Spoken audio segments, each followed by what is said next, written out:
મિત્ર આટલો દુબળો કેમ છો તું? ઘરે કોઈ ખાવા પીવા નથી દેતું? કઈ ટેન્શન છે, કોઈ ચિંતા છે તો મને કે. તને કોઈ ગુરુ મળ્યા હતા?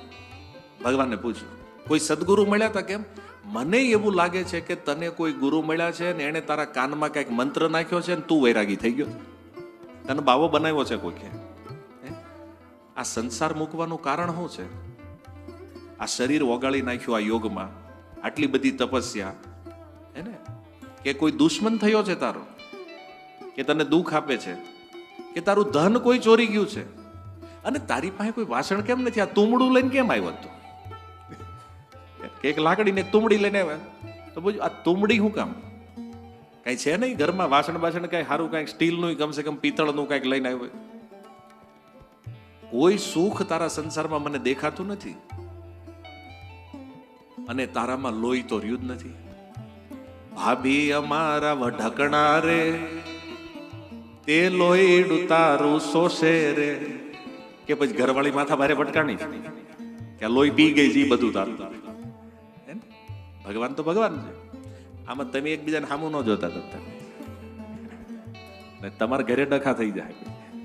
આ તો દ્વારકાની લીલા છે ને ભાઈ, દ્વારકાધીશ આનંદ લઈ રહ્યા છે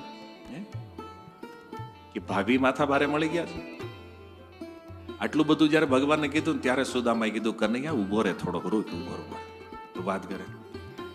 પછી સુદામોજી બોલિયા રે, પ્રભુને શિષનામી રે, તમારું અજાણું કાંઈ નથી રે, પ્રભુ તમે છો અંતર્યામી રે. સુદામા કહે છે, મને હું કામ પૂછો? તમને ખબર નથી કે મારી આ દશા હું કામ થઈ છે? ભગવાનને થયું કે આઈના બેઠા બેઠા પોલ ખોલે છે આપણી. મિત્ર તો મિત્ર છે, પછી એમાં કોઈ લેવલ ન હોય કે દ્વારકાધીશ છે, ગરીબ બ્રાહ્મણ છે. ભાઈ ભગવાન આખી વાત જ બદલી નાખી. ભગવાન કે સુદામા લગ્ન થયા છે કે બાકી છે? કે હા, લગ્ન તો કર્યા છે. કેટલા કર્યા? કેટલા શું હોય? એક હોય. લગ્ન કેટલા હોય? ભગવાન કે તમારી એક હોય, અમારે 16,108 છે. જોઈ ક્યાંય? ભગવાને કીધું લગ્ન કર્યા, કંકોત્રી મોકલી નહીં તે લગ્નનું આમંત્રણ. હું કઈ બાજુમાં જ હતો ને, દ્વારકા કેટલું દૂર? પોરબંદર થી દ્વારકા કેટલું છે? સુદામા કે જો ભગવાન ભલે ભગવાન છે, પણ બ્રાહ્મણ બ્રાહ્મણ છે, બુદ્ધિ તો પૂરેપૂરી જ વાપરે. એ કે મારા લગ્ન થયા એક હાજી વાત છે, મેં તને આમંત્રણ ન મોકલ્યું, મારી ભૂલ, હું ભૂલી ગયો. તારા તો 16,108 થયા, એ કઈ માં મોકલી કંકોત્રી તે? મારા એક નહીં કરે, તરત 16,108 છે, તોય નથી મોકલી. તો ભગવાનને થયું આમાં આપણી પોલ ખુલે. ત્રીજા ટોપિક ઉપર લઈ ગયા. પછી સાંભળ્યો બોલિયા, મિત્ર તને સાંભળે રે, હાજી નાનપણની પેર રે, એ મને કેમ વિસરે રે. ભગવાન પૂછ્યું, તને યાદ છે આપણે બે નાના હતા? બોલે ઈ કેમ ભૂલાય? ત્યાંથી તો આપણી મિત્રતા શરૂ થઈ છે. 2 મહિના આપણે હારે રહ્યા હતા, અને વાત એ છે ભગવાન 64 દિવસ ગુરુકુળમાં રહ્યા છે ખાલી. એટલે સીધી બાજુ તો 2 મહિના ખાલી.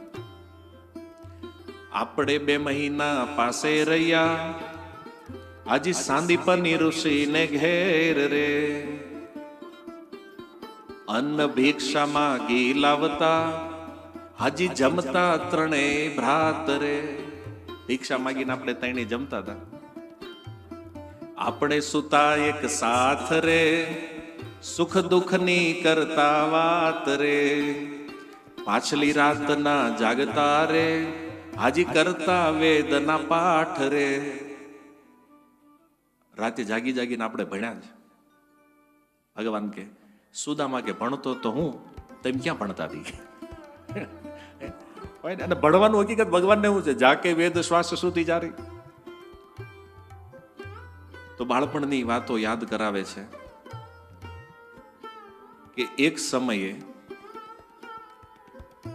આપણે શું ગુરુ માતાની આજ્ઞા થઈ અને સમિધા લેવા માટે ગયા. સ્કંદે કવાડા ધર્યા રે, ઘણું દૂર ગયા રણ છોડ રે, આપણે વાદ વધ્યા 3 બાંધવા, હજી ફાટ્યો મોટું ખોડ રે, 3 ભારા બાંધ્યા દોરડે, હાજી આવ્યા બારે મેં હરે. સમજો છો ને ગુજરાતી? તો હું આકું. શીતળ વાયુ વાયો ઘણો, ટાઢે થર થર ધ્રુજે દેહ રે. નદીએ પૂર આવ્યું ઘણું, ઘન વર્ષો મુશળધાર રે. તો ભગવાન સુદામા સાથે બલરામજીને સાથે લઈ લાકડા લેવા ગયા અને ઘનઘોર વાવાઝોડું વરસાદ થઈ ગયું. નદીઓમાં પૂર છે, દિશા એ કઈ સૂચતી નથી, વીજળીના કડાકા છે. અને એ સમય સાંદીપની મુનિએ પૂછ્યું કે તૈણી ગયા ક્યાં? બોલી જંગલમાં ગયા છે. તો ગુરુ શોધવા માટે નીકળ્યા અને થોડોક ઠપકો આપ્યો એની પત્નીને કે આવા વાતાવરણમાં આવા બાળકોને આ જંગલમાં મોકલાય. અને પછી આપણને લેવા માટે ગુરુજી આવ્યા, આપણે ગયા ઘરે. અને એ સમયે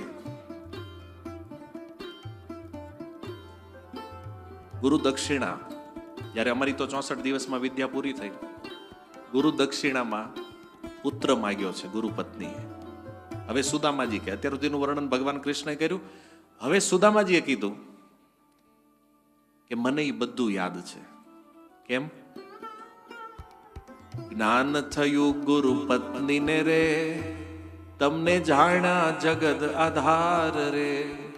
દક્ષિણાના સમયે ઘટના બની હતી કે ગુરુ પત્નીને ખબર પડી ગઈ કે તમે ભગવાન છો.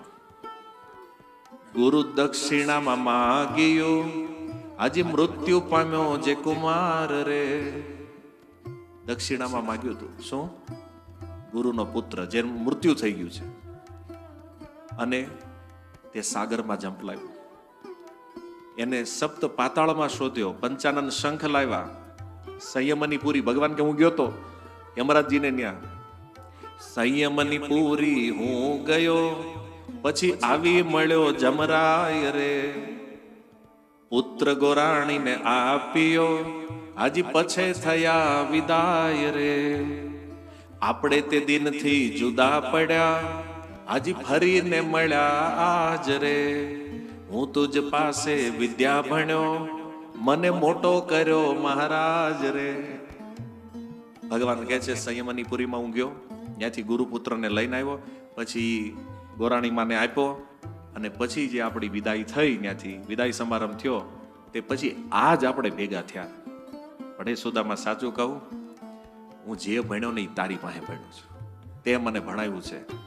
અને જો આજ તારી શિક્ષાનો પ્રભાવ આજ દ્વારકામાં બેઠો છે. તો ભગવાને સુદામાજીને યશ આપ્યો અને આવી સુંદર બાળ મિત્રોની જે વાર્તા દ્વારકામાં જામી છે, આ તો બહુ અદ્ભુત પ્રસંગ છે આખો.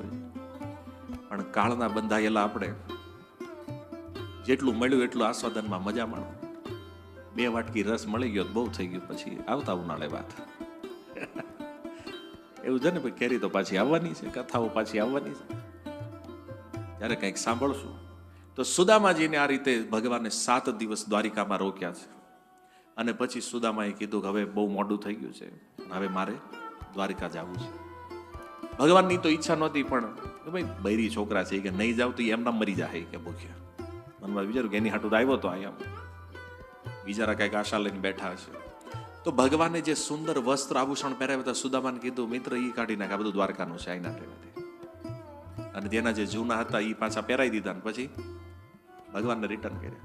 હવે પ્રશ્ન મનમાં થાય ભગવાને આવું શું કામ કર્યું કે જે વસ્ત્ર ત્યાં પહેરાવ્યા હતા દ્વારકામાં, એ વસ્ત્ર ઉતરાવી લીધા અને બીજા નવા જે મતલબ એટલે એના જે વસ્ત્ર હતા એ પાછા એને આપી દીધા.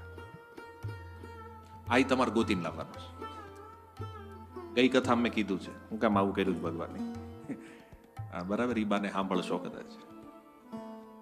અને પછી ભગવાને વિદાય કર્યા, સુદામાને વિદાય કર્યા, પણ દ્વારકાની બોર્ડર સુધી ભગવાન આવી ગયા.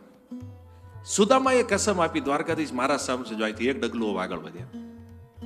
અને ત્યાર પછી સુદામા પોરબંદર પહોંચ્યા. પોરબંદર પહોંચીને જો એક ઝૂંપડીની જગ્યાએ મહેલ બની ગયો છે. સુદામાને થયું જો આ કરી આ બિલ્ડર હોય કોઈ કે આપણો પ્લોટ બચાવી લીધો છે, એને મહેલ બનાવી નાખ્યો છે કે આપણે હતા નહીં થોડાક દી એમાં.